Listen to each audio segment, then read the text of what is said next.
So, welcome everyone. I'm Alexander Mihalja, and today we have one of the industry leaders, Naz Pirzada, CEO of MofiHub. Welcome, Naz. How are you doing today? I'm doing well, thank you very much. Awesome, and I'm excited to have you on the podcast today, and I'm sure you're going to be of great value for the audience. Now, before we dive in, could you give us a quick overview of what MobiHub does? Um, we do quite a lot of things. We're a B2B platform as well as we buy and sell technology and we hold events in the circular economy. So we're all about circular economy in in the technology industry, let's say. Uh, Okay. and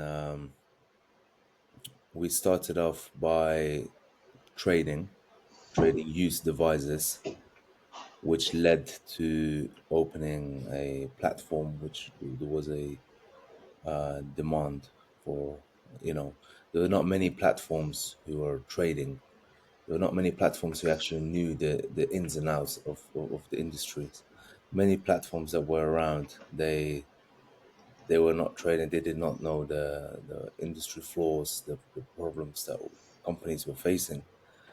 So after 5 6 years of successfully trading, we opened up a platform by connecting distributors and clients, retailers, connecting them all together.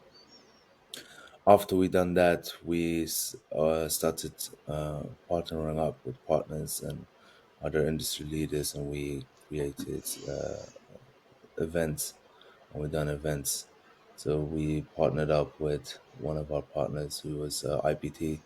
We done ITC Malta together. Then we done IFA together with Yeah. resellers, and then we done our own event, which is CTA, which is Circular Tech Awards, which is an awards ceremony just focused basically mainly on used.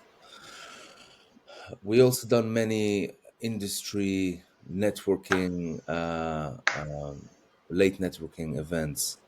So there is in our industry, there's about let's say 8 or 9 exhibitions worldwide.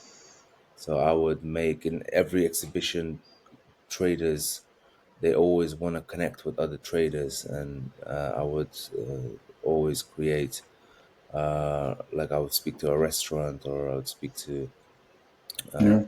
a club or somewhere, and I would create an environment where all of them could come together instead of everyone going on their own. So that's what I Okay. also did. I did interestingly in Dubai for the last 2 3 years. I done a yacht party on a yacht party. I did an event as well, which was the industry's first mega yacht party on the Lotus.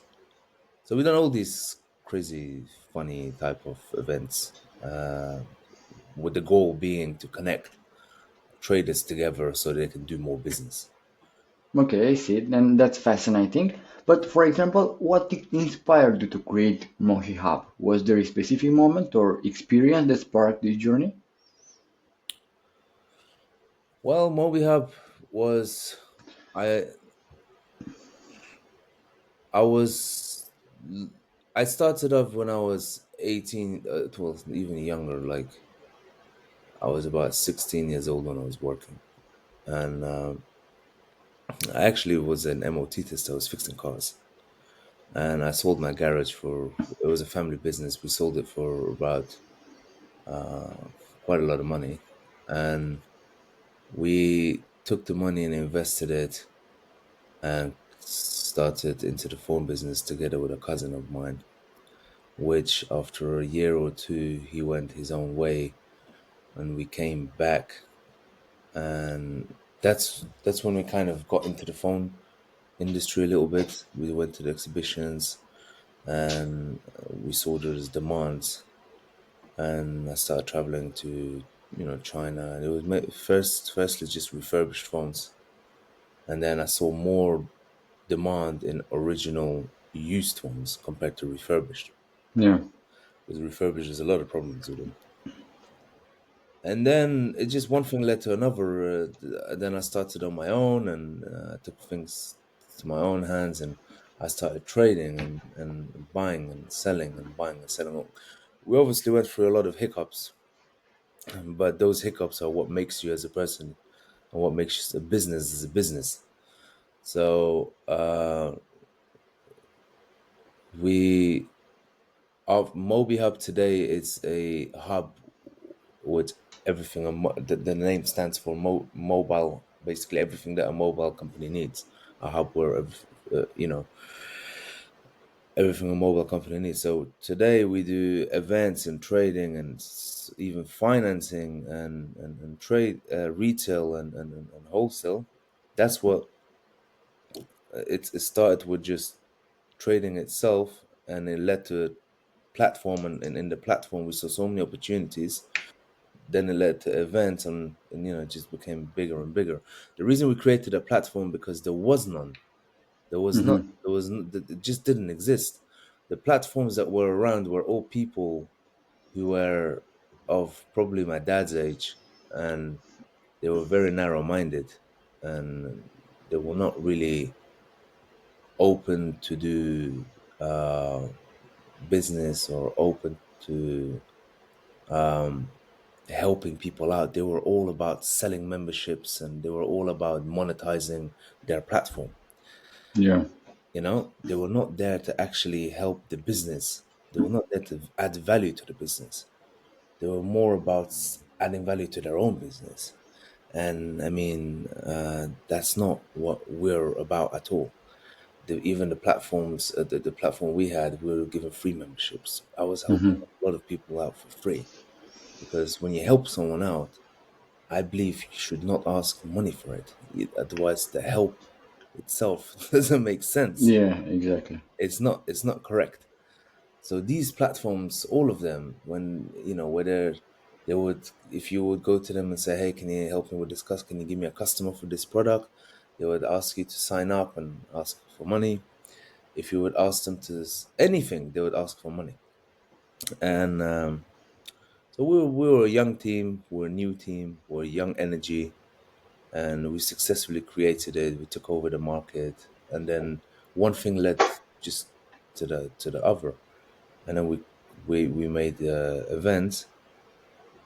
But what inspired me is from helping people, and I'm a very social person, and I love networking, and I speak 7, 8 languages. So for me, it just feels good from helping people and talking to many people, connecting people. Yeah, yeah. And that's what we do. We connect people, and Okay. so they can do business, and that's it. And we don't want any money in between, as long as they can, earn something. That's all we need. We increase our contacts. That's why today our contacts is very big. I mean, there's a great saying, say, sh- the bigger your contact is, your network is, the bigger your net worth is. Yeah, exactly. It's not about always having money. It's about having a huge reach Connections. on your contacts and connections. So that's what inspired us. That's what we did at Moby Hub. Okay. And also because you mentioned this, and I think this is very interesting insight. So could you share the story of your first business venture and starting with a garage mechanic and transition to a mobile phones? You when I first well, we had a I was a MOT tester. MOT tester in the UK. It's basically cars in here. They need to be tested every once a year. Yeah. So I was a young guy. I was fixing cars. I did it as a passion. I loved fixing cars. I loved cars, and I became MOT tester. The garage became MOT tester, and I was there for 2, 3 years as a family. And we sold it because it was just it's just too hard work, to be honest. Once we sold it, I we invested the money. We invested it in one of my cousins in Netherlands, and we worked with him in the phone industry. Yeah. And we started off by having a small phone shop and selling phone accessories retail.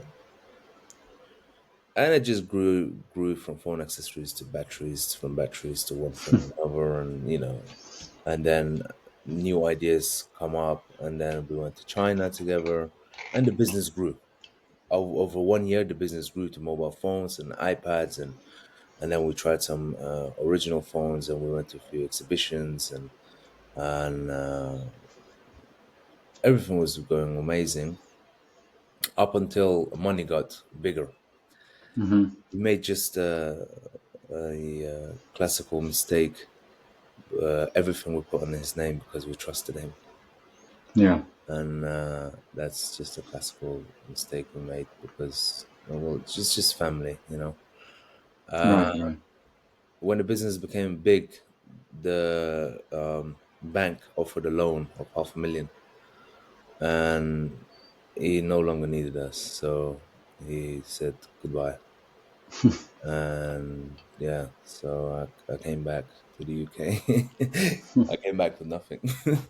Yeah. So I came back with nothing, and when I came back with nothing, we're kind of fucked. So I took a loan from the bank, which was like I remember like 20K or 25K, and then I just started working from there. I still had my connections though. I still knew a lot of people. A lot of people still knew me. I'd made a lot of connections, clients, customers, suppliers, and I just started buying and selling and buying, selling. And back then the market was very good as well. Like the margins were good. The and I used to make. My brother was with me as well. It was me, my brother, and my dad. My brother used to do all the accountancy and back end. I was the front end. So he used to do all the accounts. So I was working, working, working, and once every month when we did accounts, I was making like 100K and then 200K and then 300K per month from doing nothing, from just back to back selling this and that. And it was great, it was like a relief. And then we took an office, and then one thing led to another. We became bigger, we got staff, and then that's basically it. It went like a snowball. Then we Yeah. opened Germany office, then we opened an office in India, then I opened an office in Ukraine. And now we're based in 5 different countries worldwide. Then we had an investment who partnered up with us. They invested, like millions with us. So now we're in a good position. But we started off obviously hard. I mean, in business, I always say this to people: to be able to make 1 million, you need to lose 1 million. To be able to make, 2 million, you need to lose 2 million. People who you can never give someone who's all his life had 100K, 200K, 5, 10 million. He's gonna lose it in 2 days. Hmm. But if Yeah. someone's had, you know, 50 million all his life, for example, and you give him 5 million, he's gonna make 50 million from that because he knows how to, he knows how to handle that money. Yeah. you know so it's just one of those things. To go up, you need to go down. To go 2 steps back, to go 1 step forward. It's literally like that. Yeah. And it's the Right. same with life, it's the same with personal life, it's the same with business, it's the same with anything. If something bad happens to you in your life, give it 1 year, and the next year you'll be 2 steps forward in your life. Yeah. Sure.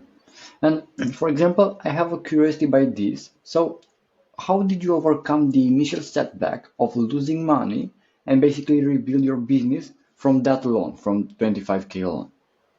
I mean, look, Alex, I don't work for money. So losing money for me, 1 million, 2 million, 3 million, I honestly don't care because my goal is not to be rich. My goal is not to have millions and billions and trillions. That's not my goal. So for me, if I was to lose money and I could overcome it because I don't get depression from it. Yeah. A lot of people get hurt and upset and think because money, they value money a lot. Money means to them so much, and when Hmm. they lose it, they're like, "Fuck, I don't care about money." Money comes and goes. I know that already. I know that from the age of young age. For me, if money comes, it's great. If it doesn't, it's great. I've lived a humble life all my life, and I still live a humble life. My kids, I always teach them to live a humble life. I don't spoil them, and I don't want to. My goal isn't to be rich. I don't worship money, Yeah. and I don't care about money. There's better things in life. There's your family, there's your kids, there's your friends, there's your surroundings. There's, go travel to Bali, go do a world travel, go have fun, go enjoy and live at the moment. Do these things that when you're 70, 80 years old and you're living in your deathbed, money is not gonna do anything. Those memories are gonna do a lot. Yeah. So this money, money is nothing. Money doesn't give you happiness. It makes life easy, 100%. It's good to have money because money equals to power and the rest. But as a man, you need to work hard and you need to have money because nowadays society is in a way where you could be you could be the most beautiful guy with a six pack. If you're broke, no one is going to talk to you. Right. You could be the ugliest guy with a belly of like you could weigh 200 kilos, but if you have money, you have a lot of attention. Unfortunately, this is how the Yeah. society is. So it's good to have money, it keeps you busy, but never value money that much that when you lose it, you're gonna get upset. Because money, look, money is also a test. It depends how you use this money. Are you gonna help the poor or are you gonna feed to the evil? How are you gonna use this money? Everything in life is a test. You know, what you gonna do with this money? Are you gonna go and fuck prostitutes every single day, or are you actually going to go and help out the poor who are suffering in other countries, orphans who are, who need help? You're going to go help them, or you're going to go and, it's everything is a test. So Yeah. that's what I think. That's my perspective. So when I lost money, and money went, I had 25. I took 25K loan. I had that was basically everything for me, and I went and sent 5K to charity. There was a I forgot the poor country. There was a poor country that did not have hot water for children. They needed hot water because children, or actually didn't have any water. I sent 5K to them, and it gave me a good feeling, Yeah. you know. And I got left with 20K, but that 5K did me so much justice. I got so much blessings from it. I got so much help from it in life, and you give to the universe, you take 10 times back. That's how it is. Yeah. Interesting point of view here. Yeah. Yeah, right. And for example, let's go back to when you first started. So at the beginning, what strategies did you see to scale your business and expand into Germany, India, and Ukraine? Well, in Germany we had demand. And look, so basically in the UK, when at that time, uh UK, it was before Brexit, so there was free trade. But in Germany, everyone was buying in the UK and selling to Europe. Now I'm grown up in Europe, and I'm a Yeah, Dutch national. I know the German market and Dutch market, they sell more expensive. So people were right. buying from here, from UK. So say this phone would cost £200 in here, it would cost £300 in Germany, Yeah, and it would cost £280 in Netherlands. But in here they would buy it for like 180 and they would sell it to Germany and they would sell it to Netherlands for more expensive. So they would do that markup. But like I'm grown up there, I speak the language, I know the I know the markets, everything. I have friends there, I know businesses there, so I actually started a phone business in Netherlands. So for me, it was like I'm just wasting my time in the UK. So we went to Germany. I have family in Germany. My uncle in Germany. We went and started up there, and we started contact selling straight away to all the small retail stores who are directly selling to consumers. Mhm. And then we started also selling directly to Deutsche Telekom, which was a operator there. We got insurance contract after a while, and then it just became bigger and bigger and bigger Yeah. in Germany, and our team became bigger, and our people became bigger. So uh, now, for example, our German business is actually bigger than our UK one because after Mhm. Brexit, we kind of had to shift everything to Germany Yeah. because UK businesses, a lot of them moved to Netherlands. A lot of them were struggling. A lot of them had a lot of issues, but we had nothing. We had no problem because we were already set up in Germany and everything was going so well. So when Brexit came, it didn't affect us at all. Whereas 90% of businesses got affected. In Ukraine, we set up in Ukraine, in Kiev. So in Ukraine, so this I was 20, like 20 years ago. We lived in Ukraine, and I have family there as well. My father uh, knows many people in Ukraine and also in Russia. So over there, we kind of had a back office and we're selling to some people over there is different. It's like a third world country basically. Yeah. We're selling to some shops here and there, but we're also um, mainly had a back office of sales team, of marketing guys, or handling our platform. It was going well. I still have some of my Ukrainian colleagues working all the way with me here in London because of Mhm. the war. After the war started, unfortunately, we couldn't. It was too Yeah. risky to be there. Right. Um, you know, it's a lot of back offices. Like in India, there's also back offices, but now the future is AI, Yeah. and we're really doing.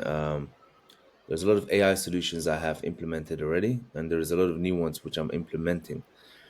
I believe AI will be making not just my business and any other businesses more efficient, and it will help companies reduce about 40% of their overheads whilst making them about 80% or 40% more efficient and work you know just as the same. One AI, for example, bot or an agent could work the same as three employees. Yeah. Right. So soon I don't think any company will need any back offices because AI will take over. Yeah. Yeah. And in coming, it will be 1 billion solopreneurs without any team, just with AI. Yeah, exactly. So it's crazy. It's the new trend, Yeah. AI right now. Yeah. Exactly. And walk us through how Mobi Hub addresses these challenges. What makes your approach unique? It really depends. Uh, Specific cases, I would say, each case specifically. Yeah. But the so one of the challenges, I would give you a case. So I've had people who've taken money from other people. So that's somewhere where platforms get involved. Usually, other platforms only help people when if they're a member. Otherwise, they Hmm. don't help them. So if your money gets stolen by a guy and you go to a platform, if you're not a member, it's like, oh, goodbye, Alex. you know. But with me, it's not like that. I don't care if you're a member or not. You're a human being for me. And if someone steals your money, they're a fraud. And if they're a fraud, I'm just gonna fuck them up anyhow. You Yeah. know. And I'm not having any fraud in our environment because this affects us, everyone. Tomorrow, today is you. Tomorrow is gonna be me or someone else. Uh, I get the money back by any means, and like so far, I've helped so many people on top of that, I haven't asked for money. I haven't helped them out. Like there's people I've got 200K back for them. I've got 150K back for them. And I asked them nicely. If nicely helps, if not, then there's always like you know through companies to use power or whatever. But whatever it takes, I make sure they get basically their the, their money back. Basically, I don't let people who are powerful pick on people who do not have so much power. They don't have so much money, because I don't believe that's Yeah. fair. Second of all, on other cases, I, I, we are a platform who have money. Mm-hmm. You see, we don't do this for money because we already have money. We make money on other channels. So anything else we do in events, for example, or platforms, we don't need to wait for companies who sponsor us or this, because we can sponsor us. We can sponsor ourselves. 50K, 100K, we make that ourselves. Whereas other platforms, it's very difficult for them. They need a sponsor. They need a company. They rely on them. Yeah. We're independent. We don't rely on anyone because we have ourselves. We independent in that sense. Yeah. Right. And for the rest, I would say because we're so multilingual, I kind of connect with everyone. I connect with the Eastern Europeans, with the Ukrainian, Russians, Polish, and Romanians. I'm very I connect with them because I understand their culture very well. Then I connect with the Afghans and the Indians and the Pakistani, and then I connect, and they're so opposite, Yeah. and then I connect with the Africans as well, very well. My godfather was actually in Nigeria, and I worked with him for very long. And I connect with the Dutch and the Germans, and I connect with the English. So I'm so connectful with everyone, and Mm-hmm. everyone that connects with me. And once we have a conversation, I understand them in and out. I understand like what they eat at home, their traditions, their grandmom's traditions, and everything. So they feel more safe with me, and that's what many other people in essence they even speak with just one language. Yeah. You know. I think the more languages you speak, the more different cultures you are. If you speak two languages, you're two different people. If you speak three, you're three different people. Exactly. You know, so I speak seven, and you're seven different people. So you can kind of become different people, and it's not just me. My brother also speaks many languages.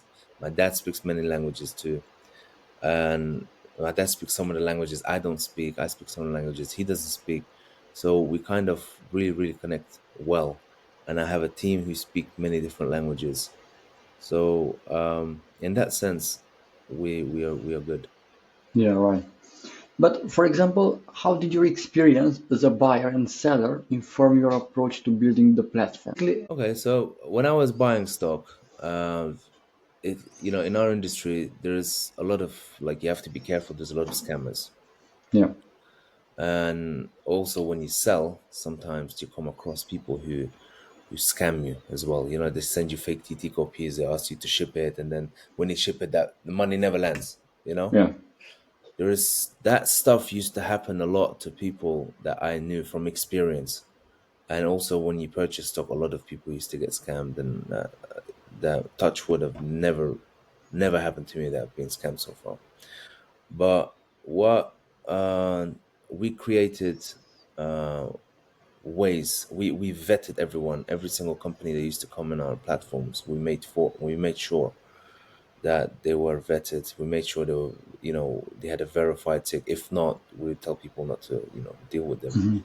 And people would always ask me if I knew them, and I would speak to them, and I would check them, I would verify them. I would go all the way to the extent where I would credit check them, credit Yeah. history check them, go all the way back to them. And then that from that experience, from how difficult it is to trust people with money. Like you have to wire someone 500K, 400K without just over a WhatsApp message. Right. Uh, you know, we um, we we we created more, let's say, procedures to purchase. Obviously, every company you can't force them to buy the way you want it. It's their business, you know. Like I can't tell you, hey, bro, look, buy this, buy that. I can just give you advice, and that's Yeah. what I was doing. So a lot of people, I would tell them, listen, use a 3PL, use a APL logistics. If you want to buy merchandise for someone, tell them to put in an APL in a 3PL logistic company, and then I would have friends in a logistic company who would verify the merchandise and say if it's real or not, and then you pay. You know, so people who you technically don't accept that terms, and they just either don't have the stock, or they're just playing about with you. Or I would, if they don't know the person, they don't know the company. This happens a lot of times. I would go and speak to them, and I would know them myself. So if you message someone and they don't know Alex, I'll be like, hey, I know Alex. I did a podcast Yeah. with him, you know.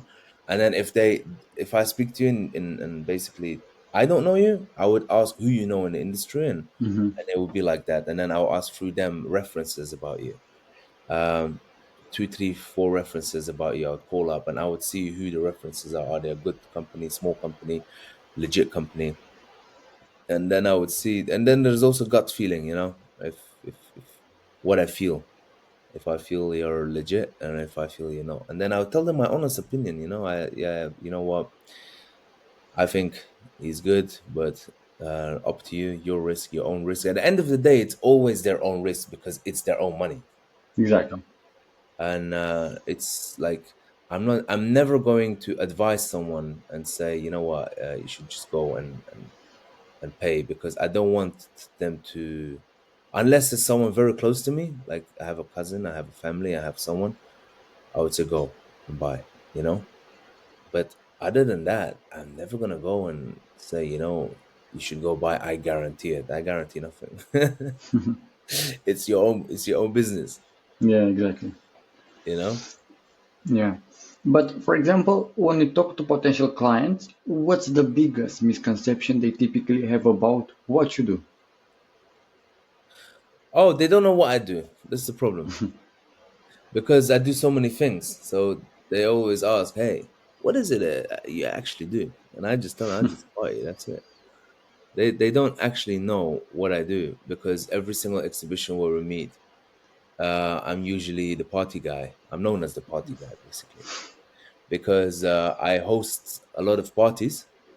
So every single time these in exhibitions, people are either drunk or people at night, they want to go somewhere, they want to go out somewhere. They always message me and they're like, "Hey Naz, where's the party at? Where's the club? Where are we going tonight? Where do we do go?" And I get like thousands of messages every single night. Where do we go? Where do we go? Where do we go? Where do we go? And it's difficult to organize a party every single place. Like some of the places Yeah. you don't know. Imagine trying to get like 300 guys in a club in a country where you're not familiar, you know? And I just, and it's also hard, you know. I mean, I'm at that age right now where I just don't want to party anymore. You know, I had enough.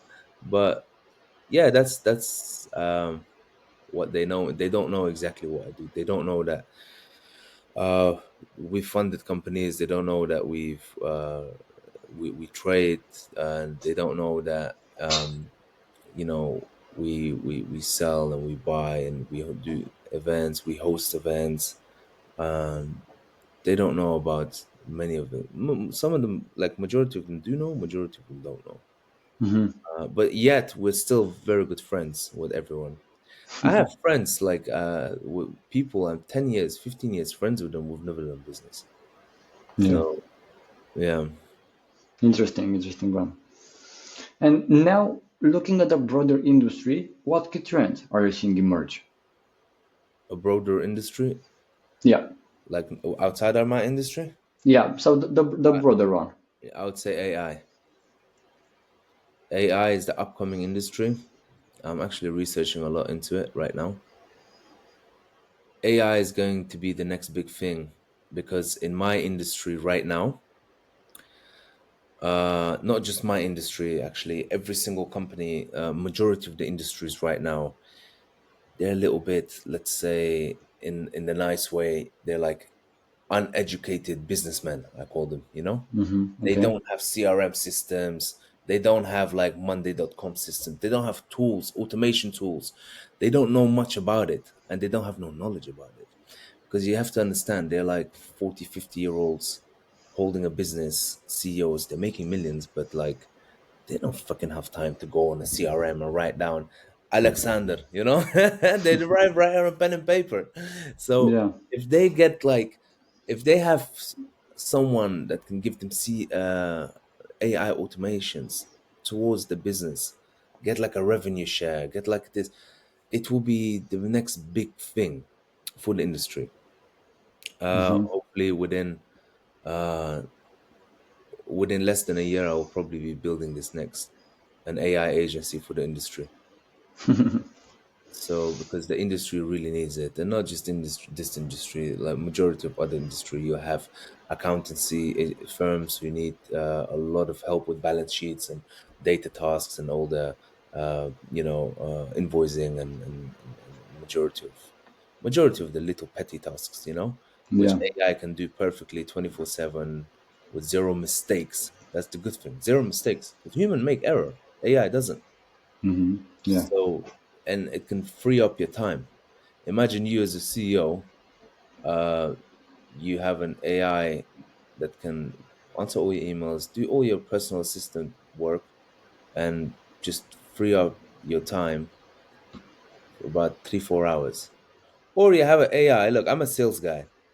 If I have an AI system that can go and speak to 1,000 people a day through WhatsApp, get leads from CRM, speak to all of them, message them, type them, go on and then filter my hot prospects via cold prospects, Yeah. put them all in my CRM, and then whoever is my hot prospects, say there's 5 out of 1,000, and then go and schedule a meeting with them on Zoom, and then book my calendar and then do it like say Monday 1 o'clock, 2 o'clock, 3 o'clock, 4 o'clock. My Monday is full of meetings done by my AI agent, my virtual sales manager. Uh, and you know how many hours I'll save? Speaking to 1,000 people a day, it's fuckloads of like Yeah. it's 7, 8 hours. So I will save 7, 8 hours, which I can spend either with my kids, with my loved ones, or I can go and do something else. That Yeah. itself is worth a lot of money. You see, AI it's something amazing, and it's gonna take over the world, and it's only gonna get better, and it's only gonna get smarter, and it's only gonna get bigger. Currently, it's a 1.3 trillion industry, which by far is one of the biggest industries, and it's only getting bigger and smarter and faster. We have a very new exhibition which focuses a lot on AI, is GITEX. They focus Okay. a lot on, I don't know if you know the industry, so GITEX technology, they focus a lot on AI. So they're coming to Europe as well, GITEX Berlin. Interesting. I went there last time, it was full of AI stuff, and the type of bots they have for customer service, they have for so many different things. And it's very, very interesting stuff that you see. Yeah. And yeah, currently AI is like, I would explain it to you like the internet in 2001. When people jumped on it in 2001, they made a lot of money. But Yeah. it's about who's the first one. Uh, if people jump on it after 10 years, they're not going to make money. It's about the people who jump on it right now and learn about it and study about it and go on it. So that's what I think. AI is the next big industry. And then, of course, you have the regular real estate and buy and redevelop. I do real estate as well, but it's something on the side. You don't really, it's not something that takes a lot of your time. Yeah. You buy a property, you redevelop it and resell it. It takes, it doesn't take your time. Yeah. Right. Right. And I having worked with numerous businesses in this space, so I've noticed some common pitfalls. And in your opinion, what mistakes do you see companies making when they're trying to tackle these challenges? Which challenges in our industry? Yeah, so basically to adopt the technology faster and earlier. In our industry, the mistakes I see people trying to flip stuff still, you know, like we used to do that 15 or 10 years ago, but people still trying to buy and sell. I mean, Yeah, those days are gone. You can't just buy and sell anymore. Everybody knows everybody. The market has become so big. I mean, so let's say well known. Everyone, like I know everyone, just like me, he knows everyone and she knows everyone. So they don't need him to go and sell her stock to me. She can just sell it direct. Everyone has become direct. The yeah, smallest person that's selling on Amazon, they can buy direct from an auction right now in America and sell. So that's how direct it's gone. Back in the days, the smallest guy had to go buy from a distributor in the country. The country had to go and buy from another big wholesaler in Netherlands somewhere, and they had to go buy from the US or wherever, and it was like that. It was like four or five hands. Now it's all gone direct because of whatever reason. The margins have become tighter, so people are, want to make more money, so they've gone more direct. right. The only way for companies nowadays to survive is to add value. You know, is to basically do something different that other companies aren't doing. Hmm. So we are, for example, uh, buying, refurbishing, selling. You see, that's something that other companies cannot do. You can't buy a refurbished phone, for example, or that takes time. It takes 2 weeks to go and refurbish, and there is no distributor that sells refurbished already. It has to be really done in house, and the way we refurbish it is towards insurance grade. So the back housing, the batteries are brand new with majority original parts. The qualities is towards the standards of the marketplace. That's the type of stock we sell. Now, people who do this, they sell their stock like this. Hmm.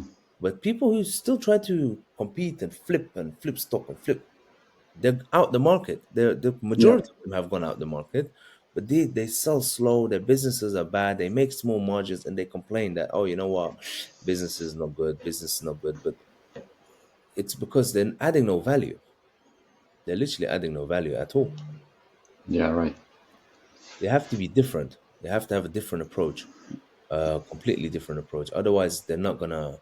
In the next 1 year, 2 year, they'll be completely wiped out. Right, right, right. And before we wrap up, any exciting developments on the horizon with MobiHub?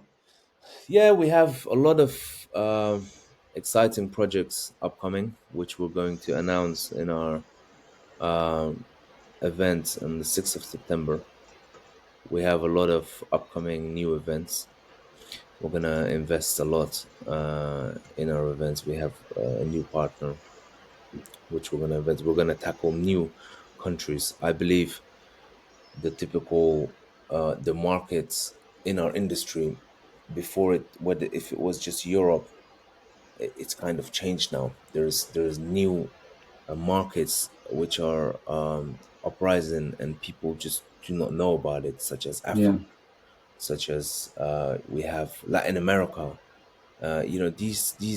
These continents, people are selling and making a lot of money there, but they don't have any network or connection. So we are trying to we have new projects, we have new events upcoming in areas that we want to do over there. That's our future plans, future goals. And yeah, well, let's just see what the future holds for us. yeah, right. And for example, for listeners who want to learn more or potentially work with MobiHub, what's the best way to get in touch? They could always get in touch through LinkedIn, and yeah, that's I think that would be the best way. So Okay, my LinkedIn, I think it's Naz Pirzada, just my name. and they could just send me a message there, or and I'll refer them to my team. Perfect, perfect. So thank you for sharing those insights about you, about the company, and about the whole story. And thank you for this amazing podcast session. No problem. Thanks a lot, Alex, and thanks for your time. And yeah, we'll Yeah, keep in touch. All right. yeah. Thank you very much, and see you in the next episode. All right. See you. Bye bye.